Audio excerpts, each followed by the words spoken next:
Окей.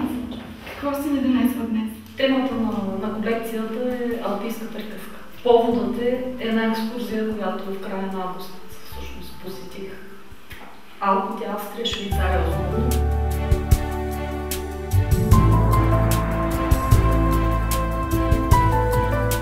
Това основно вървя посока сиво-сребърно. Харесвам се в брото повече от златото.